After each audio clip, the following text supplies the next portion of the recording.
Okey, saya terus start lah. Bismillahirrahmanirrahim. Assalamualaikum warahmatullahi wabarakatuh dan salam sejahtera.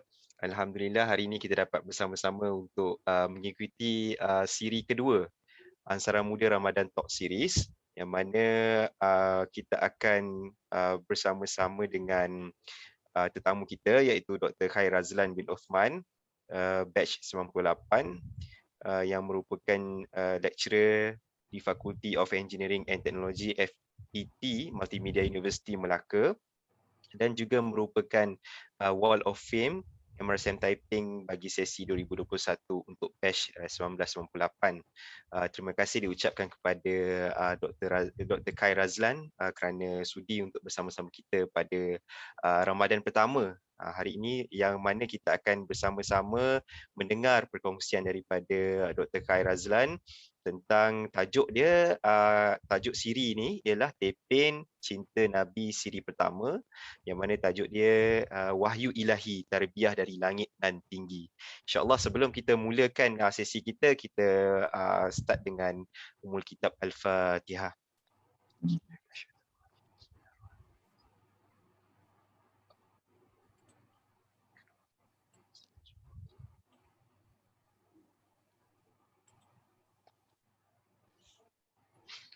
Baik, sebelum saya serahkan kepada Dr. Khair Razlan, saya ingin mengambil kesempatan ini mengucapkan ribuan terima kasih kepada rakan strategik kita iaitu Unit Jana Taqwa MRSM Typing, Amans Media, Outpost Typing dan TNF Energy Sdn Bhd kerana memberikan kesempatan kita untuk laksanakan program ini.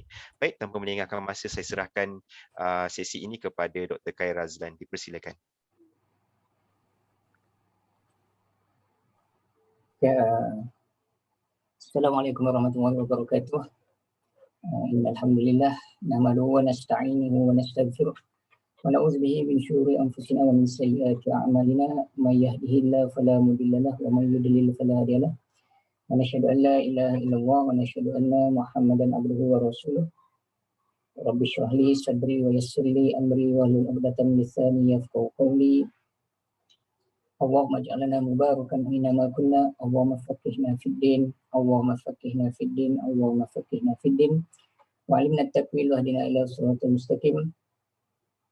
Yang berusaha pembaim kita, berada baim kita daripada kegiatan puasa Ansara Typing, yang dihormati lagi dimuliakan Cikgu Aisyah daripada unit Jana Taqwa, dan juga jika ada para guru, para murabbi daripada MRSM Typing yang sedang bersama dengan kita pada petang yang berbahagia ini.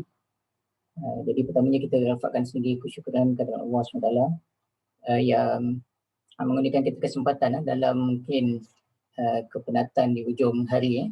Jadi bolehlah untuk kita manfaatkan, share-share, kongsi-kongsikan di dalam media-media sosial yang ada. Mudah-mudahan bermanfaatlah pengisian pada petang ini. Jadi terima kasih kepada Ansara Typing lah yang pertamanya untuk kerana sudi menjemput saya, dan insyaAllah kita akan ada beberapa siri lagi dalam Taping Cinta Nabi siri yang pertama ini. Kita akan mengupas sedikit cuplikan corak-coret tentang beberapa insiden ataupun ibrah pengajaran yang kita boleh dapat daripada sirah Nabawiyah ataupun sirah kehidupan baginda SAW. Baik, saya akan dibantu oleh slide lah sekejap. Jadi kita ada beberapa benda lah. Okay, so kita ada 4 siri 4 minggu. Clear, setakat ni clear suara Baik, kalau ada apa-apa teknikal boleh alert saya lah, sebab banyak skrin nak tengok Okay, so siri pertama ni kita akan membicarakan tentang wahyu ilahi, bagaimana kehidupan baginda SAW ini, tuan-tuan, puan-puan, adik-adik, para pendengar yang dihormati Allah Ta'ala, sebenarnya merupakan satu perjalanan hidup yang istimewa. Dan kadang-kadang teringat bila kita belajar sejarah dulu, kalau saya Cikgu Aziz, tak tahu masih ada lagi ke tak di MRSM Typing, mungkin dah berpencin. Dan satu subjek yang mungkin pada SPM tu just nak lepas SPM, orang kata bakar buku kan. Hafal, muntahkan ketika exam dengan nombor, figure, fact, fakta dan sebagainya, dan kemudiannya kan. Alhamdulillah habis. Tetapi bila kita membicarakan tentang sirah perjalanan kehidupan manusia agung yang pernah berjalan di atas muka bumi ini, baginda Muhammad SAW, wajar untuk kita para pendengar melihat dengan teliti insiden-insiden yang berlaku dalam kehidupan baginda SAW. Kerana apa? Kerana kehidupan baginda ini bukan kehidupan seperti mana kita, mungkin kehidupan kita kadang-kadang tiba-tiba jadi begitu, tiba-tiba jadi begini dan sebagainya. Tetapi kehidupan baginda SAW ini merupakan satu kehidupan yang Allah atur secara teliti, daripada sekecil-kecil peristiwa sehingga ke sebesar-besar peristiwa, untuk menutup segala pintu.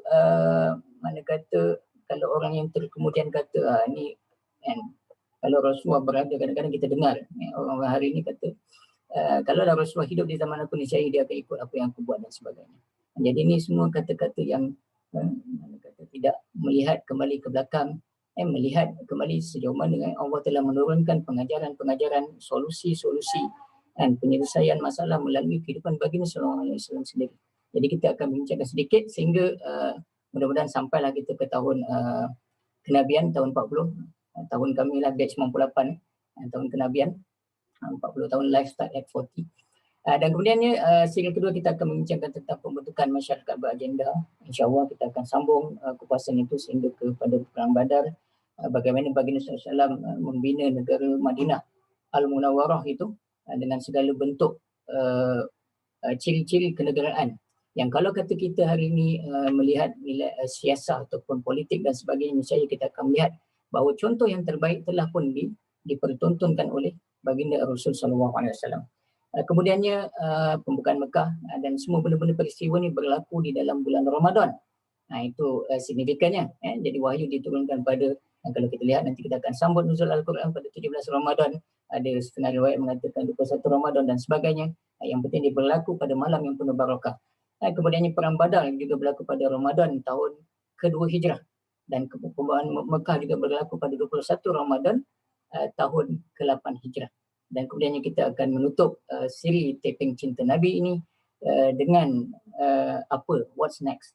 Dan sebagai kita yang mendengar dan memahami dan menelusuri perjalanan baginda SAW ini, apa sebenarnya mesej utama yang perlu kita capai dan laksanakan. Baik. Jadi itu tentang kita, dan suka untuk saya ingatkan para pendengar dan diri saya terutamanya, bila kita mendengar cerita tentang kisah Nabi ni, kita kena tanggalkan segala cermin mata yang ada, mana kata cermin mata dunia-dunia yang kita ada ni, dan kita pakaikan kacamata para sahabat radhiyallahu anhum ajma'in. Mana kata setiap orang ambil lah, mungkin ada yang berminat menjadi Abu Bakar, mungkin idolanya Ali, mungkinnya Fatimah, Khadijah dan sebagainya, supaya bila mana kita bercerita dan mendengar cerita baginda SAW ni, kita akan melihat daripada kacamata para sahabat. Bila kita menilai, meneliti, mendengar tentang perintah baginda SAW, kita mendengar tentang wahyu yang turun kepada baginda, maka kita akan bersegera. Kita akan mengambil tanpa was-was.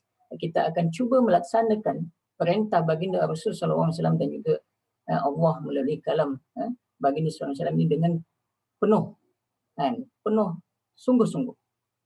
Kalau kita melihat daripada kacamata kita sebagai orang biasa, kita akan kata, alah aku sekian-sekian begini begitu dengan segala macam alasan dunia, maka kita katakan mustahil untuk manusia untuk melaksanakan apa yang baginda perintahkan. Tetapi kalau kita lihat daripada sudut pandang para sahabat radhiyallahu anhum, maka kita akan melihat di sana bagaimana para sahabat ketika mana diperintahkan oleh segala macam arahan daripada baginda, mereka terus tanpa soal. Sebab itu mereka digelar generasi emas. Dan mudah-mudahan dengan siri taping Cinta Nabi ini selama 30 minit insya-Allah, selama 4 siri ini akan mendidik kita, memberikan kita satu kerangka fikir, cara pandang yang luar biasa sebagai seorang Muslim, dan melaksanakan yang lebih penting, tanggungjawab kita sebagai seorang Muslim. Saya tak pasti kenapa hilang-hilang slide ni. Jadi kita faham bahawa kehidupan baginda SAW ni adalah satu kehidupan yang dicatatkan dengan teliti sebelum baginda SAW wafat, sebelum baginda SAW lahir, sehingga kepada kewafatan dan cerita-cerita selepas itu. Kalau kita mungkin tanya mak kita, tak tahulah kan, mungkin masih ingat peristiwa sebelum lahir. Dan kita sedang masih menulis cerita kita untuk bertemu dengan Allah SWT. Kita sedang menulis buku kita masing-masing. Wallahu ta'ala alam, sama ada pengalaman kita akan dibukukan dan dibaca oleh generasi seterusnya sebagai orang yang meletakkan kembali agama Allah Ta'ala ni di tempatnya, ataupun kita dinilai sebagai petualang ataupun orang yang ingkar terhadap perintah Allah Ta'ala. Kita yang mendengar hari ini yang berupaya melukis cerita kita sendiri. Jadi saya kira itu sedikit mukadimah, dan kita akan pergilah secara pantas sebab kita nak capai 40 tahun by pukul berapa Pak Im kita nak stop tu? Bagi masa sikit yang dah cerita ni. 6:45. 6:45 insyaAllah. So mudah-mudahan di Zoom ni kita ada 35. Tak pasti di Facebook saya tak boleh tengok. Banyak komentar tu. Hopefully ramai yang mendengar kupasan kita pada petang ini. Mudah-mudahan dapat disebar-sebarkan, bermanfaat. Jadi sebagaimana yang kita katakan tadi, kita beriman dengan baginda Rasulullah SAW sebagai Rasul Allah, maka kita kena beriman dengan mana kata perincian kehidupan baginda setiap satu daripadanya, setiap saat kehidupan baginda SAW bukan saja-saja berlaku, tetapi dilakukan, berlaku sesuatu ke atas baginda SAW atas izin Allah Ta'ala, kerana di sana ada nilai-nilai pengajaran ibrah-ibrah yang hanya Allah SWT dan Rasulnya yang tahu.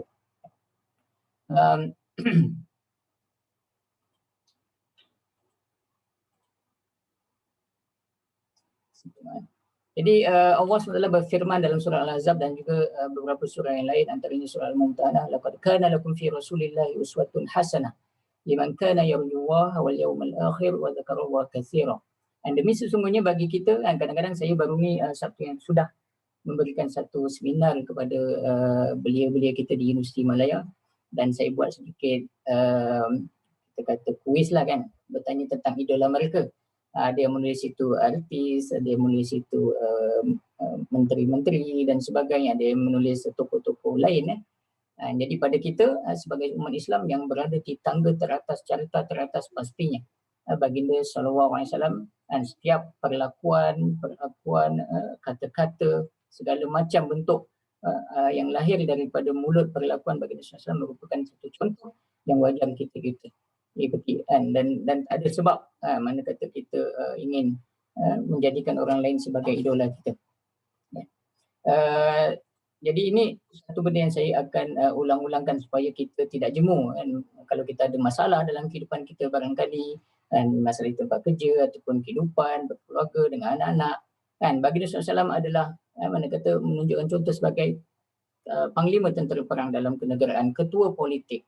Apa lagi kepada ayah mertua kepada sahabat, juga menantu kepada Abu Bakar dan sebagainya, atuk kepada Ali dan kepada Husain dan Hasan, bapa kepada Fatimah radhiyallahu anha. Jadi apa lagi yang kita inginkan? Bila kita meneliti, cuma barangkali kita belum lagi terjumpa contoh-contoh, ataupun kita masih belum menyelak helaian-helaian kitab-kitab sirah yang mungkin berada di almari-almari kaca kita. InsyaAllah pada bulan Ramadan ni kita azam, kalau tak dapat banyak, mana kata sikit kita dapat daripada cerita, paling tidak pun ikuti 4 siri yang dibawakan oleh Ansara Taping ini, mudah-mudahan dapatlah kita sedikit sebanyak pengajaran yang kita boleh kutip. Baik, saya suka bawakan peta ini peta Mekah, boleh nampak Kalau tak nampak kan saya cerita tak tally dengan slide tu, mohon bagi tahu. Okey, ni Mekah kan. Saya juga mengajar fiqh sirah di surau. Ni soalan yang saya suka bagilah. Jadi sebelum saya bagi soalan, kita bagi konteks ni. Jadi baginda SAW ni dilahirkan di Mekah, dan kita tahulah mana kata kehidupan baginda daripada kecil diwafatkan, mana kata meninggalkan, dimatikan ayah dan ibunya ketika kecil, dan kemudiannya atuknya ketika umur 6-7 tahun. Dan kehidupan baginda daripada kecil sebenarnya, kenapa ibu dan ayahnya dimatikan? Kenapa tak dihidupkan supaya mungkin baginda mendapat lebih kasih sayang dan mungkin akan menjadikan beliau baginda lebih special. Bahkan itulah rencana Allah Ta'ala, dengan kematian ibu dan ayah pada ketika kecil, maka tarbiyah, pendidikan dan tata cara hidup baginda Rasulullah SAW sejak kecil lagi dikelola, diperintah langsung daripada langit nan tinggi. Dan dimatikan setiap satu daripada orang yang dikasihinya, dicintai, yang melindunginya, ketika mana diperlukan, dan kita lihat nanti pada tahun ke-10 kan, tahun kesedihan, tahun duka cita, bagaimana Khadijah dan juga Ali, Saidina Abu Talib, Abu Talib bapa saudaranya yang melindunginya daripada kecaman dan kita kata kekejaman kafir Quraisy, dimatikan ketika saat baginda SAW sangat memerlukan dana daripada Khadijah dan juga perlindungan daripada Abu Talib. Tetapi kenapa Allah membuat begitu? Kerana Allah SWT ada nilai-nilai tarbiyah yang ingin dipasakkan, yang ingin dilihat, disegar-bugarkan dalam kehidupan, dalam peribadi baginda SAW. Jadi kita lihat tuan-tuan, puan-puan sidang pendengar sekalian, bagaimana Mekah ni satu tanah gersang saja. Kalau ada pun mungkin Kaabah yang special kat situ. Dan kalau kita baca dalam surah Quraisy, ila fi Quraisy ila fi mrihlatish syita'i was-saif. Dan mereka ni berdagang kan ke Syam dan juga ke Yaman. Mana kata musim sejuknya pergi ke Yaman, musim panasnya pergi ke Syam dan sebagainya. Berdagang. Di situlah pusat, mana kata pusat tentera Rom di sini, Syam, dan kawasan Yaman dikuasai oleh tentera Parsi. Dua kuasa yang besar yang menguasai tanah Arab. Dan kalau kita lihat kuasa besar dunia ketika itu, bagaimana tentera Rom Kristian dan juga tentera Parsi, Majusi, menguasai timur dan barat semenanjung tanah Arab tu. Dan kalau kita boleh lihat kuasa-kuasa lain dengan agama-agama lain lah. Manakala di Arab pula kafir Quraisy musyrik, mana kata menyembah berhala-berhala yang ada Lata, Uzza dan sebagainya. Jadi kita lihat bagaimana Mekah ataupun Madinah ataupun tanah Arab keseluruhannya dikuasai, dikelilingi oleh kuasa-kuasa besar dunia. Kuasa-kuasa besar dunia. Dan Allah telah memilih baginda Muhammad SAW daripada Bani Hashim, daripada susu galur Abdul Muttalib, keturunan yang mulia, bangsa yang mulia. Bangsa Quraisy adalah bangsa Arab yang mulia lah. Dia ada banyak bangsa kan, bangsa Arab Ghatafan di sekitar Arab Badui dan sebagainya, pelbagai kabilah yang berselerakan di tanah Arab, semenanjung Arab itu. Tetapi dalam banyak-banyak tu, baginda SAW daripada Bani Hashim itu yang dipilih. Kenapa? Kenapa? Persoalannya kenapa? Jadi mungkin kita boleh ada jawapan yang pasti atau bagaimana. Okey. Ada siapa jawapan yang boleh kita lihat? Kalau kita lihat bagaimana, tengok kalau masing-masing mungkin tak berapa nak jelas tentang kedudukan baginda sallallahu alaihi wasallam. Kalau kita baca kita nama katanya menyanyi nasyid Nabi tu kan, Adam, Idris, Nuh, Soleh dan sebagainya sampai ke Ibrahim. Lepas Ibrahim siapa? Kita tanya Baim sebab Baim ada kat sini. Boleh juga kan, ada nama-nama yang lain ni boleh dipanggil ni. Sirah. Kata lepas SPM dah buang buku sirah kan. Jadi kena belajar sirah pula lagi. Kita ambil ibrah ni. Jadi kita lihat adik-adik, tuan-tuan yang sedang mendengar bersama pada petang ini. Baginda SAW lahir daripada keturunan Arab Quraisy yang bersambung silsilah keturunannya dengan Nabi Ismail AS. Nabi Ismail ni anak kepada Nabi Ibrahim. Nabi Ibrahim ada berapa anak? 2 anak. Daripada 2 isteri yang berbeza, Siti Hajar dan Siti Sarah.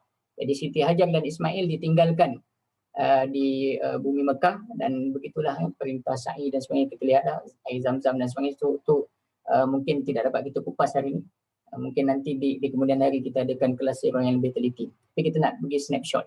Jadi Nabi Ishak berada di Palestin, dan nabi-nabi seterusnya daripada Ishak, kemudian Yaqub dan keturunan Yahudi Bani Israel, semuanya lahir daripada keturunan tu, dan mereka ingkar kepada Nabi di Palestin, dan mereka menunggu-nunggu Nabi yang terakhir yang ditulis dalam kitab mereka, dan daripada kajian mereka, Nabi ini akan lahir di satu tempat yang sekian-sekian, dan mereka mendapati Madinah sesuai dengan gambaran deskripsi dalam kitab mereka. Sebab itu mereka berhijrah, sebenarnya mereka pendatang ke bumi Madinah. Kaum Bani Quraizah, Bani Qainuqa, Bani Nadir ini merupakan pendatang yang datang ke Madinah dan menetap menjadi pedagang dan sebagainya, kerana mereka menantikan kelahiran seorang Nabi yang terakhir yang disebut dalam kitab mereka. Dan mereka faham pun, mana kata dia ni, geng Yahudi ni faham, arif, lebih mengenali baginda sallallahu alaihi wasallam, tanda-tanda kenabian ni lebih daripada anak mereka sendiri. Tapi kenapa mereka tidak beriman? Kenapa mereka tidak beriman? Jadi itu satu persoalan besar. Jadi ini silsilah, dan kita bayangkan kalaulah Nabi Ismail tu anak kepada Nabi Ibrahim, Dan Nabi Isa, sistem kalender yang kita gunakan sekarang masih ini, tuan-tuan puan-puan, cuba tengok supaya kita dapatlah sedikit ibrah kat situ. Jadi hari ini tahun 2021. Kan, katalah 2021 tu tahun masih diambil sempena kelahiran, ada yang katakan kenabian ketika Yesus disalib, Isa disalib. 2021 jaraknya daripada kita dan Nabi Isa. Nabi Isa nak kena pergi ke Nabi Ismail tu berapa lagi keturunan?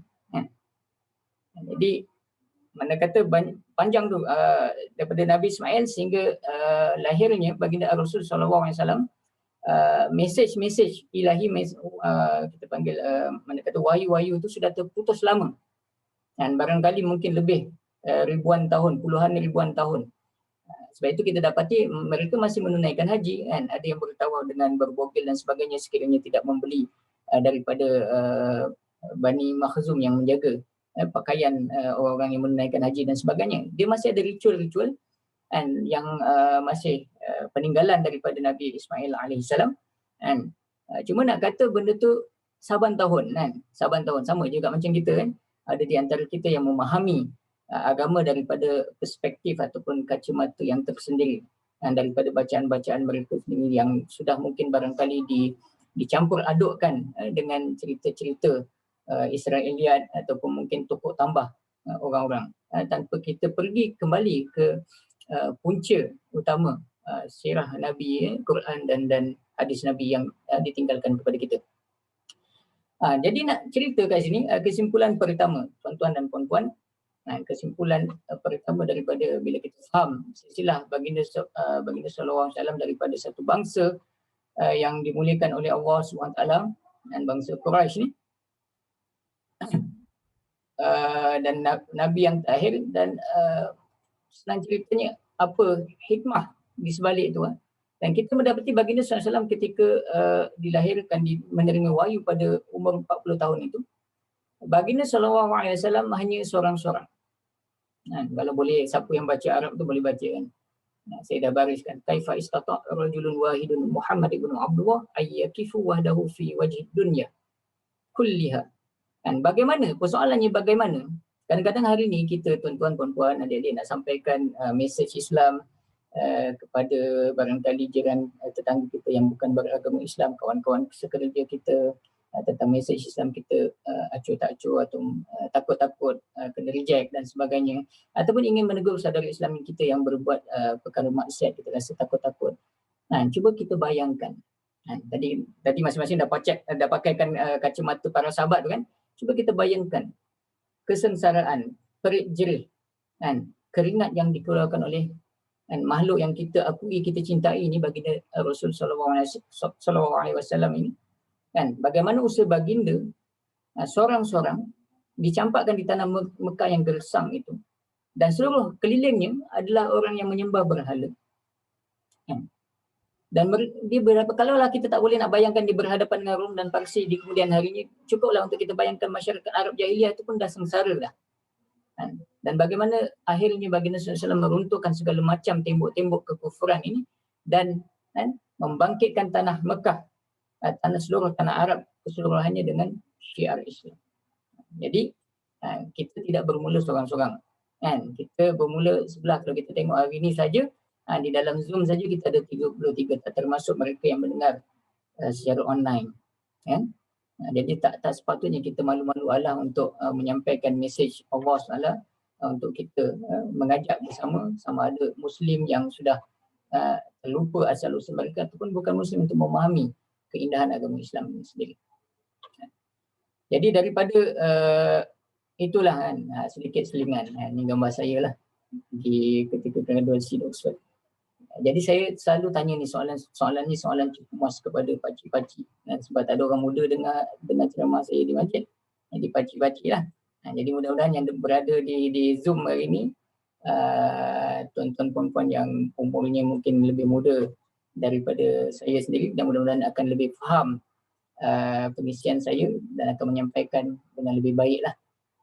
Jadi atas semangat itu, baginda SAW dipilih daripada bangsa yang mulia, keturunan yang mulia, bukanlah baginda menggunakan rasa izzah pada bangsanya dan sebagainya untuk kita kata menindas bangsa-bangsa yang lain. Kadang-kadang kita terperangkap kan, apatah lagi kita dalam konteks masyarakat majmuk, kadang-kadang kita terperangkap, kita takut bila kita katakan sesuatu tentang bangsa kita, kita merasakan kita resis dan sebagainya. Inilah dia tinggalan-tinggalan momokan-momokan penjajah supaya kita tidak ada rasa sesuatu. Bahkan dan Allah membicarakan tentang bangsa.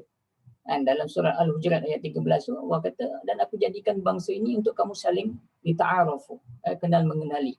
Bila Allah sebut sesuatu dalam Quran, mana kata dia adalah satu term yang signifikan, yang dibalik di belakangnya ada satu rahsia yang perlu kita korek. Jadi saya sengaja memakai mengenakan tanja tu ketika konvo tu supaya rasa izzah.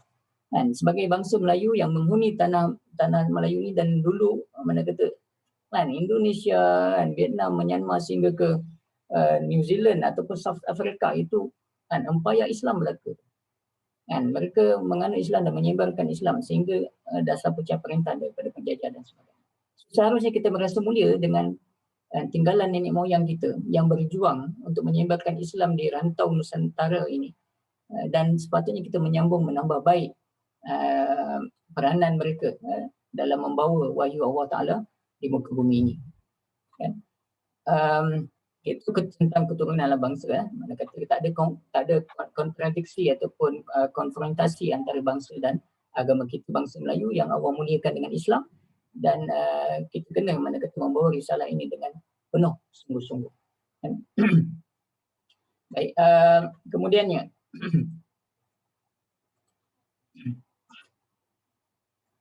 kita terus pergi ke tahun kenabian. Jadi baginda SAW, of course banyaklah cerita. Di antara itu baginda SAW berdagang, jumpa Bukhairah, dikabarkan bahawa ada tanda kenabian. Kemudian dia berkahwin dengan Khadijah pada umurnya 25 tahun. Dan kemudiannya digelar Al-Amin pada umurnya 35 tahun ketika menyelesaikan masalah Kaabah. Dan kemudiannya kita lihat bagaimana rungsingnya baginda SAW meneliti segala macam masalah sosial yang berlaku ketika itu di Mekah. Kan? Rungsing baginda. Kita hari ini macam mana melihat keliling kelalang kita, sanak saudara kita, jiran tetangga, masyarakat kita, kan? Kepimpinan negara, kan? Solidariti ummah. Adakah tidak ada rasa rungsing kita sebagaimana rungsingnya baginda sebelum lagi memeluk Islam? Dan baginda memeluk Islam ketika umurnya 40 tahun didatangi oleh Jibril di Gua Hira. Dan sebelum didatangi itu Rasulullah sentiasa selalu beruzlah, bersendirian. Kalau kita pernah pergi Gua Hira tu ada gambarnya tak? Ada gambar? Tak ada pula. Gua Hira tu dia memandang ke Mekah. Kan? Rasulullah duduk tengok apa benda macam mana nak selesaikan. Jadi tuan-tuan, sejauh mana kita risau, kita concern. Kerana itulah yang akan menolak kita untuk menyampaikan risalah agung yang ditinggalkan oleh baginda SAW dan generasi terdahulu, dan supaya kita sampaikan dan kita letakkan kembali hakimiyah Allah Ta'ala di atas muka bumi ini. Jadi ini secara sepintas laluan niat. Saya kira masing-masing sudah arif tentang perjalanan hidup baginda SAW. Cumanya apa pengajaran yang ingin kita perolehi daripada timeline yang panjang ni, kan? Jadi seperti mana saya ceritakan tadi, mana kata pemeliharaan dan tarbiyah wahyu ilahi ini secara langsung mentarbiyah baginda SAW supaya tidak ada pengaruh-pengaruh lain. Barangkali mungkin kita hari inilah kita bayangkan kadang-kadang kehidupan dewasa kita ni dibayangi ataupun terkesan dengan kehidupan mak ayah kita barangkali. Ataupun mungkin bila kita berada di Taiping dulu, ada kawan-kawan yang dengan PL macam-macam ni, kita ada kan satu dua cerita kan yang membentuk sikap kita ketika dewasa dan sebagainya. Tetapi Allah memutuskan segala macam pengaruh tu, juga pengaruh kekayaan Abdul Muttalib sebagai penjaga Kaabah, supaya orang tidak boleh debatekan, tidak boleh argue bahawa baginda SAW hanya mewarisi keturunan dia punya pangkat dan harta daripada nenek moyangnya. Cuma pengaruh tu digunakan untuk penyebaran Islam di kemudian hari, dan kita akan lihat nanti dalam siri-siri yang akan datang lah. Siri-siri yang akan datang. Kemudiannya kalau kita boleh pergi sedikit ke bagaimana penerimaan kan, penerimaan kita hari ini mungkin yang mendengar berusia mungkin 18 tahun ke atas, kalau yang berada masih bersekolah di MSN Taipei mungkin umurnya 16 17 tahun dalam tempoh itu kan, sejak kita lahir para pendengar sekalian, marilah kita sama-sama menekuni sejauh mana telah kita sampaikan, mengimani sungguh-sungguh mesej yang disampaikan oleh baginda sallallahu alaihi wasallam dan yang kita kutip daripada kelas-kelas kita sepanjang sekolah rendah sampai ke MSM, keluar mungkin barangkali kita dengar daripada kuliah-kuliah di YouTube atau menghadiri kuliah-kuliah di surau, sejauh mana kita menghampiri sifat para sahabat. Cuba kita lihat kan, bila mana baginda sallallahu alaihi wasallam turun daripada Gua Hira menerima wahyu yang pertama, dan kemudiannya baginda SAW ada tempoh waktu baginda mana kata terkejut kan, terkejut sifat manusia kan, yang menunjukkan sifat manusia, kemanusiaan baginda yang terkejut dengan pertemuan dengan Jibril tu, dan baginda SAW ni seorang yang ummi, tak pandai membaca dan sebagainya.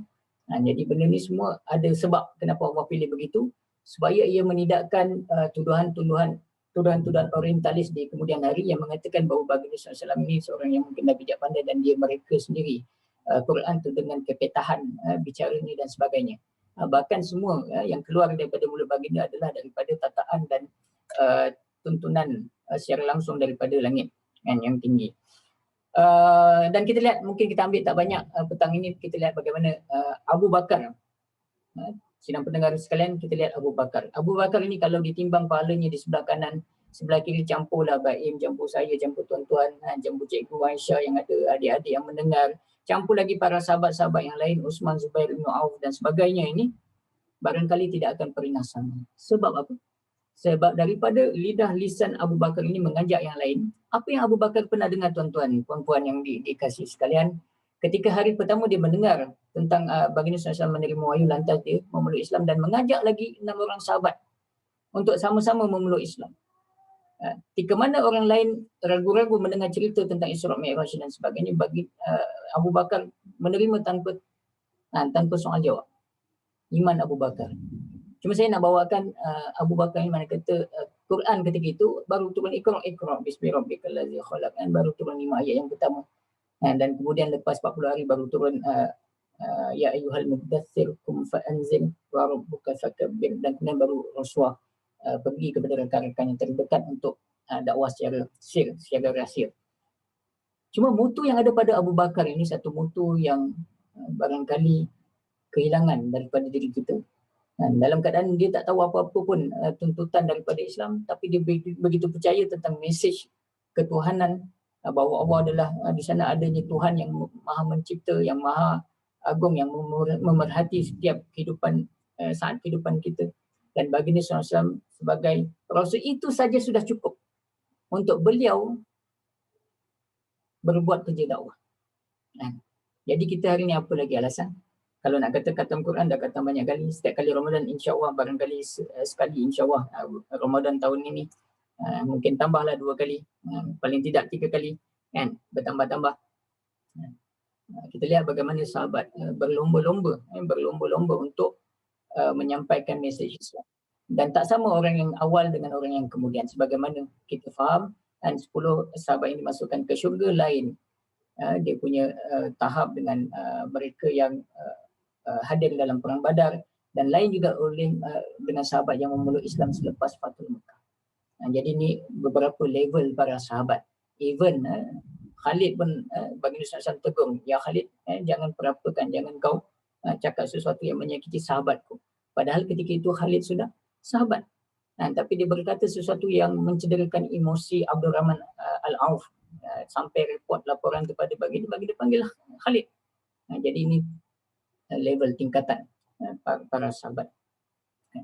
Yang kita mungkin barangkali siapa yang berbuat kerja dakwah ni tahapnya lebih daripada orang lain, kan, daripada mereka yang sekadar melalui kehidupan sebagai orang biasa. Jadi kita dah tahulah mana kata sir dakwah para sahabat secara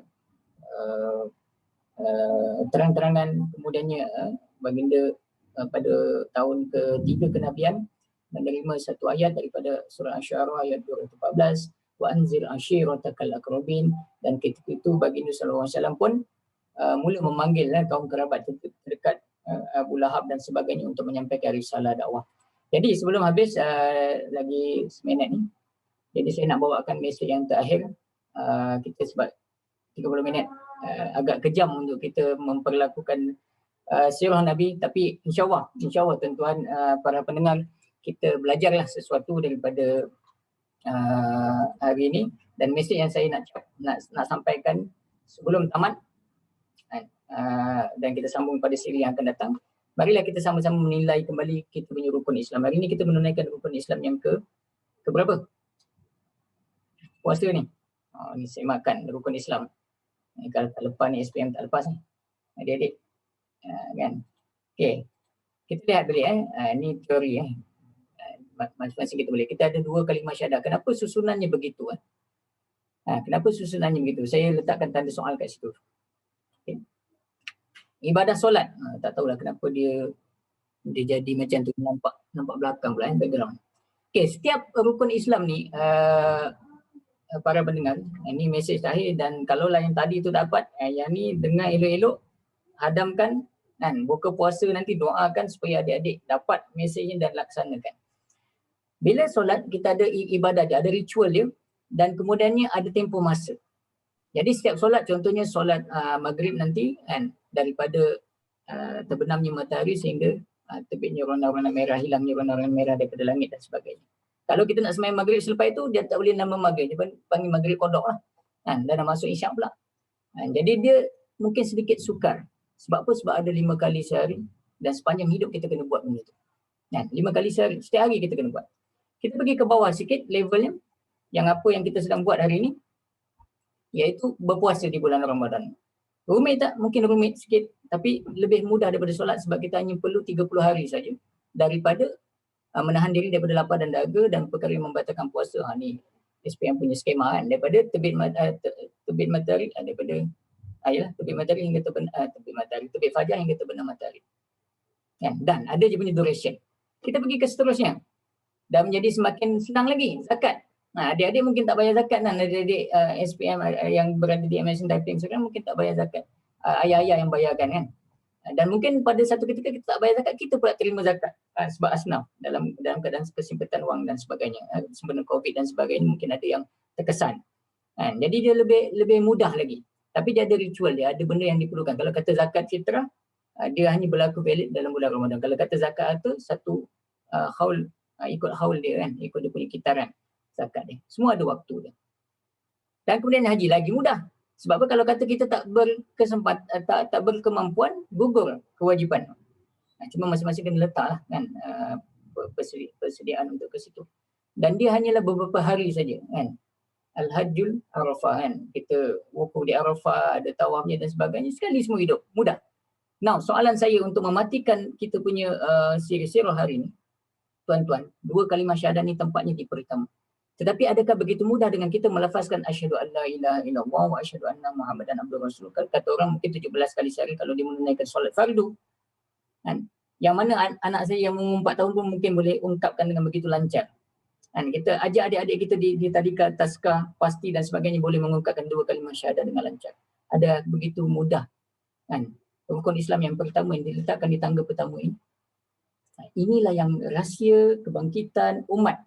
Terdahulu mereka memahami rahsia 2 kalimah syahadah ini, iaitu menyampaikan kan, kalimah Allah Ta'ala ini menyampaikan dakwah, dan dia adalah seluruh isi kandung hidup kita. Percakapan, perbuatan, perlakuan kita adalah dakwah kan, menunjukkan model individu Muslim yang baik, sama ada kepada jiran yang Islam ataupun bukan Islam, supaya mereka faham bahawa Islam itu tertegak dalam diri kita, kita menghayati Islam sepenuhnya, dan dia adalah sukar. Sebab apa? Setiap saat hidup kita merupakan kalimah syahadah. Saksi kita di depan Allah dan Rasulnya nanti bahawa kita telah melaksanakan kalimah syahadah, kesaksian kita kepada Allah dan Rasulnya ini, sebagaimana tadi Abu Bakar. Abu Bakar dan para sahabat dia tak duduk diam. Dapat je dakwah, cari orang dan sampaikan. Dapat satu hadis daripada Nabi, sampaikan. Rasulullah kata begini begitu. Dan sebagainya. Wallahu ta'ala alam. Jadi mudah-mudahan siri pertama ni mana kata kita merasai Nabi dah tak ada, adik-adik, tuan-tuan, puan-puan, dah tak ada nak cakap kalau kata tak nak bangun sahur nanti esok pagi ni, tak ada mana kata orang nak sampai tadi ada wahyu lah kepada Nabi bahawa sekian-sekian Nabi kata kat kita sahur ni sunat, kita pun sahur esoknya, tak ada dah. Ataupun bila kita buat salah kan, kita buat nakal sikit di siang hari, kan, turun satu ayat Quran di sebarang kita, si Fulan bin Fulan buat begini, Rasulullah pun dapat. Tak ada dah. Nabi tak ada dah. Jadi kita hanya ada Quran dan hadis Nabi sebagai panduan dan juga perjalanan sirah ni untuk membentuk cara fikir kita, kerangka pandang kita supaya mudah-mudahan kita melaksanakan tanggungjawab kita sebagai seorang Muslim dengan jayanya. Dan mudah-mudahan saya mendoakan tuan-tuan, puan-puan dan doakan juga orang yang bercakap ni lebih lagi kan. Kalau tak dilaknat oleh Allah Ta'ala sebagaimana firman Allah Ta'ala, ya ayyuhallazina amanu lima taqulu ma la taf'alun kabura maqtan indallahi an taqulu ma la taf'alun. Dan amat besar kemukaan Allah kepada orang yang cakap tapi tak buat. Jadi mudah-mudahan kita masing-masing berazam Ramadan kali ini kita menjalankan tuntutan kalimah syahadah ini, berdakwah, menyampaikan, memperbaiki diri kita sepanjang Ramadan ini supaya kita menjadi model Islam, model seorang Muslim yang sangat baik, sama ada di pejabat, di sekolah dan sebagainya. Nakal sikit-sikit tu biasa dan sifat manusiawi, tapi mudah-mudahan kita kembali kepada apa yang Allah dan Rasulnya suruh perintahkan kepada kita. Aku li haza wa astaghfirullahal azim li wa lakum, yang baik datang daripada Allah, yang lemah daripada persiapan saya sendiri, kelemahan saya. Jadi mohon merabi yang mendengar terus sama menegur jika ada sebarang kesilapan fakta sepanjang saya seorang engineer yang cuba menjalankan tugas kalimah syahadah saya kepada tuan-tuan, puan-puan pendengar. Mudah-mudahan dapatlah sedikit sebanyak info pada pagi ini. Saya serahkan kembali kepada Baim untuk selanjutnya. Assalamualaikum warahmatullahi wabarakatuh. Waalaikumsalam warahmatullahi. Terima kasih diucapkan kepada Dr. Khair Razlan atas perkongsian bagi siri pertama kita, Taping Cinta Nabi pada hari ini. So insyaAllah semoga apa yang kita dengar dapat kita amalkan dan kita sampaikan kepada yang lain. Dan suka diingatkan kepada sahabat-sahabat semua baik di Zoom ataupun di Facebook. Esok untuk siri cinta Taping Cinta Nabi bersiri ini, kita ada 4 siri, adalah setiap hari Selasa sekitar 6 petang sehingga 6.30, tapi hari ini kita exit sikit sebab tadi pun start lambat sikit, ada technical issue. So minggu depan akan sambung siri kedua dan seterusnya lah sehingga 4 siri. Dan esok setiap hari Rabu kita akan ada siri berbincang ataupun berkongsi tentang soal kesihatan, aspek kesihatan ketika di bulan Ramadan. Dan ada 4 siri juga setiap hari Rabu. Dan seterusnya pada hari Khamis kita akan adakan siri tadabbur, tadabbur bersama dengan ustaz yang akan bersama-sama dengan kita pada hari Khamis. Setiap hari Khamis 4 siri juga.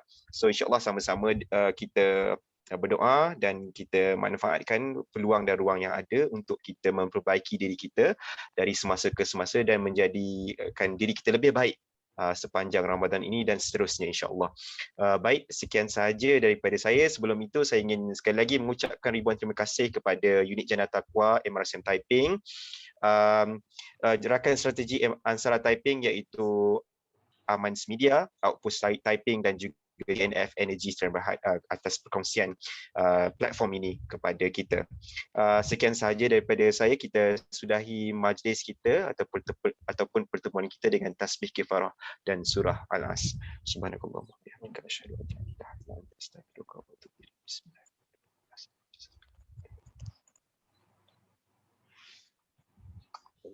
Terima kasih semua. Terima kasih Dr. Khair Razlan. Terima kasih Doktor. Terima kasih. Terima kasih. Doktor, saya nak kenalkan ni Ustaz Izhar Boleh Ustaz? Ya, saya. Nak kenalkan Doktor dengan Ustaz Izhar, pelapis IC kita.